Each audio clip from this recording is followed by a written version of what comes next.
Hello' friends, Pranjal অসমলৈ সকলোকে স্বাগতম জনাইছো। আজি আপোনালোকৰ সোমবাৰ অনুশীলন নিশ্চয়কৈ হৈ গৈছে আৰু আশা কৰিছো সকলোৰে ভালেই হৈছে। আৰু কাইলৈ আপোনালোকৰ মঙলবাৰ, কাইলৈ থাকিব আপোনালোকৰ আধা ঘণ্টা ৰানিং, 30 মিনিট সময়। এতিয়া সেই 30 মিনিট সময় আপোনালোকে ৰানিং কেনেকৈ কৰিব? আপোনালোকৰ হাতত নিশ্চয় সকলোৰে এটাকৈ ঘড়ী, ষ্টপৱাচ থকা ঘড়ী নিশ্চয় আছে। সেই ষ্টপৱাচ থকা ঘড়ী আপোনালোকে লৈ ল'ব। সম্পূৰ্ণ একুৰেটলি ৰানিং কৰিব। এনেকুৱা নহয় যে মই আন্দাজতে কৰিলো, 20 মিনিটো হ'ব পাৰে, 25 মিনিটো হ'ব পাৰে, 30 মিনিট, তেনেকুৱা নহয়। আপোনালোকে একুৰেটলি কৰিব বা নাথাকিলেও আনক টাইমিং চাই দিবলৈ ক'ব। তেনেকৈ আপোনালোকে আধা ঘণ্টা সময় সম্পূৰ্ণ কৰিব। এতিয়া আধা ঘণ্টা সময় কেনেকৈ, এইখিনি ৰানিঙৰ আগতে আপোনালোকে ষ্ট্ৰেচিং আৰু এক্সাৰচাইজ এইবিলাক অলপমান কৰি ল'বলৈ নাপাহৰিব।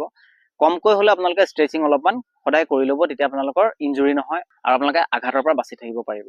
সেইকাৰণে অলপমান ষ্ট্ৰেচিং কৰি ল'ব আৰু তাৰপিছতে আপোনালোকে আধা ঘণ্টা সময় ৰানিং কৰিব। এতিয়া সেই আধা ঘণ্টাটো কেনেকৈ কৰিব? এইটো নহয় যে আপোনালোকে প্ৰথমতে খুব স্পীডত গুচি গৈছে আৰু পাছলৈ আপোনালোকৰ একেবাৰে শ্ল' হৈ গৈছে, তেনেকুৱা নহয়। ৰানিং আপোনালোকৰ ষ্টাৰ্টিঙত যেনেকৈ ষ্টাৰ্ট কৰে ঠিক শেষলৈকে আপোনালোকে তেনেকৈয়ে যাব। বেছি আপোনালোকে স্পীডত যাব নালাগে। এই 30 মিনিট সময়তো আপোনালোকে এটা মিডিয়াম স্পীডত ৰানিং কৰিব, যিটো স্পীডত আপোনালোকে 30 মিনিটলৈকে ধুনীয়াকৈ ৰানিং কৰিব পাৰে। একেবাৰে শ্ল' জগিঙো নহয়, যাতে একেবাৰে আপোনালোকৰ ভাগৰ নালাগক, তেনেকুৱাও নহয়। অলপমান মিডিয়াম টু স্পীডত যাবলৈ চেষ্টা কৰিব, একেবাৰে স্পীড নহয়। তো যিসকল একেবাৰে বিগিনাৰ্ছ আছে তেওঁলোকে যদি 30 মিনিট সময় নোৱাৰিছে, তেনেহ'লে 20ৰ পৰা 25 মিনিট সময় কৰিলেও হ'ব। আৰু চাব যাতে তেওঁলোকে শ্ল' হৈ যাওক লাগে। যদি বিগিনাৰসকলে যদি নোৱাৰিছে, একেবাৰে লাহে লাহে হ'লেও কমপ্লিট কৰিব, টাইমিংটো শেষ কৰিবলৈ চেষ্টা কৰিব। আৰু চেষ্টা কৰিব যাতে 30 মিনিটেই কৰিব পাৰে, কম নকৰিব, কিন্তু স্পীড কমাই দিব। যদি নোৱাৰিছে বিগিনাৰখিনিয়ে প্ৰথমৰ পৰা স্পীড যাবলৈ চেষ্টা নকৰিব, একেবাৰে লাহে লাহে শেষ কৰিব। আৰু যিবিলাক অলপ পুৰণি হৈ গৈছে, অলপ আগৰ পৰা অনুশীলন কৰি আহিছে, যাৰ অলপমান স্পীড আছে, তেওঁলোকে অলপমান মিডিয়াম স্পীডত 30 মিনিট সময় যাবলৈ চেষ্টা কৰিব।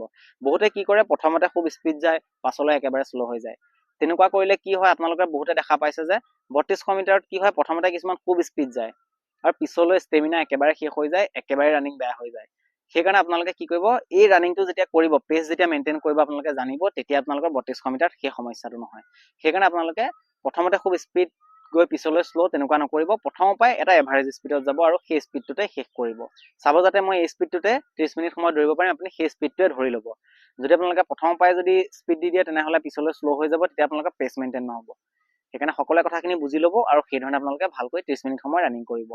চ' আশা কৰিছোঁ আপোনালোকে সকলোৱে নিশ্চয়কৈ বুজি পাইছে যে 30 মিনিট কিদৰে ৰানিং কৰিব লাগে। আৰু লগতে ভিডিঅ'টো আপোনালোকৰ লগৰবিলাককো শ্বেয়াৰ কৰি দিব। যদি ভিডিঅ'টো চাই ভাল লাগিলে তেনেহ'লে লাইক কৰিব, লগতে সকলোকে শ্বেয়াৰ কৰি দিব। আৰু যদি প্ৰথমে আমাৰ চেনেলটো লাগিছে, তেনেহ'লে চেনেলটো ছাবস্ক্ৰাইব কৰি নটিফিকেশ্যন বেলটো অন কৰি ল'বলৈ নাপাহৰিব। লগ পাম আকৌ নেক্সট ভিডিঅ'ত। জয় আই অসম।